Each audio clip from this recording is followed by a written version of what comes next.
Restez connectés à l'actu en Onis avec Super U, commerçant autrement à Maran. Un ballon ovale, une pelouse et des joueurs. Non, nous ne sommes pas à un entraînement de rugby traditionnel, mais au touch rugby, une discipline méconnue du grand public, mais qui est arrivée en France il y a plus de 30 ans, comme l'explique Baptiste Lauger, le président du club de touch de La Rochelle. Le touch rugby, ça nous vient d'Australie. Ça a été créé dans les années 60 et c'est arrivé en France dans les années 90 avec la fédération française qui s'est créée en 2001. Voilà, et depuis ce temps-là, il y a de plus en plus de clubs qui se créent en France avec de plus en plus d'adhérents. Son nom sonne comme un étendard à La Rochelle, l'Atlantic Touch Rugby, évocateur de l'ancien nom du célèbre club 15 des Jaunes et Noirs et l'autre équipe de rugby de la ville. Alors l'Atlantic Touch Rochelet, c'est un club qui s'est créé donc sur la commune d'Étré il y a 11 ans maintenant, qui a été créé par des anciens 15istes. Et au départ, c'était une bande de copains voilà, qui jouaient au rugby et qui en avaient marre un petit peu de prendre des coups. Et du coup, ils ont trouvé cette discipline et ils l'ont développée en fait à La Rochelle. Baptiste Lauger fait bien la différence entre le rugby touché que les 15 peuvent pratiquer lors d'entraînement et le touch rugby qui est structuré avec une fédération française et dont les règles sont un peu différentes et propres à cette discipline. Au touch rugby, en fait, déjà, on joue à 6 contre 6 avec jusqu'à 8 remplaçants sur un terrain qui est plus petit qu'un terrain de rugby. Il fait 70 mètres de long et 50 de large. Voilà, le but étant de marquer des essais, bien sûr. Les règles sont un peu différentes dans le sens où il n'y a pas de contact. Il y a uniquement des touchés. Donc quand un joueur se fait toucher, il a l'obligation de poser la balle au sol, d'enjamber le ballon.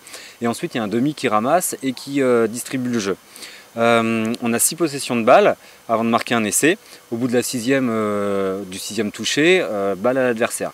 Et après, il y a tout un tas de règles qui s'ajoutent autour de ce jeu-là, notamment la passe en avant, balle à l'adversaire. Le ballon n'a pas le droit de tomber au sol, sinon on passe à l'adversaire. Quand on fait une passe alors qu'on est touché, balle à l'adversaire. Quand on pose le ballon un peu plus loin qu'à l'endroit où on est touché, balle à l'adversaire. Voilà, il y a tout un tas de petites règles comme ça qui sont complètement différentes du toucher qu'on pourrait connaître chez les 15istes. Un sport structuré en plusieurs divisions, dont une élite dans laquelle l'Atlantic Touch Rochelet évolue. Hommes, femmes et même mixtes sont représentés. C'est l'un des rares sports où l'on peut retrouver au sein d'une même équipe les hommes et les femmes ensemble. Jean Larcher, le coach de l'Atlantic Touch Rochelet, entraîne cette équipe depuis 2017. En France, finalement, il n'y a que 2 championnats qui existent, le championnat homme et le championnat mixte. Et dans chaque catégorie, en fait, il y a plusieurs divisions. Et nous, avec l'Atlantic Touch Rochelet, cette année, parce qu'on a quand même pas mal de filles qui sont venues nous rejoindre, on a pris la décision de s'engager en élite mixte. Un championnat de France est même organisé avec seulement 3 journées au total, dont la première s'est déjà déroulée à La Rochelle, justement. Hors de ces journées de compétition officielle, les clubs comblent les trous par des tournois. La fédération a organisé 3 journées de championnat. C'est 3 journées de championnat qualificatives pour la grande journée, une 4e journée de finale en fait. La première journée de championnat s'est déroulée à La Rochelle. Il y a une 2e journée de championnat au mois de mars qui va se dérouler à Montpellier, à Jacou exactement. Et une 3e journée qui sera à Grenoble. Et la 4e journée, la journée de finale, se déroulera à Clermont. Et ça sera au mois de juin.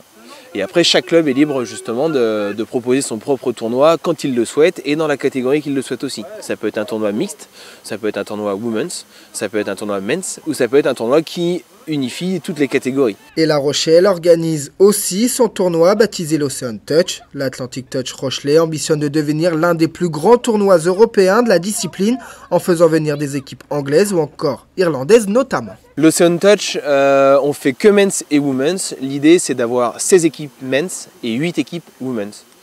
Et on aimerait pouvoir faire venir un maximum d'équipes de la France et si possible de viser un peu plus à l'Europe parce que certains clubs nous font 2-3 appels d'œil pour nous proposer de venir, mais c'est pas toujours facile parce qu'il y a le Covid et puis mine de rien ça coûte un peu d'argent toujours de se déplacer. Il n'y a donc pas que les jaunes et noirs dans le monde de l'Ovalie Rochelet. Désormais, les bleus et blancs représentent aussi la cité des 2 tours dans une discipline qui ne demande qu'à se développer.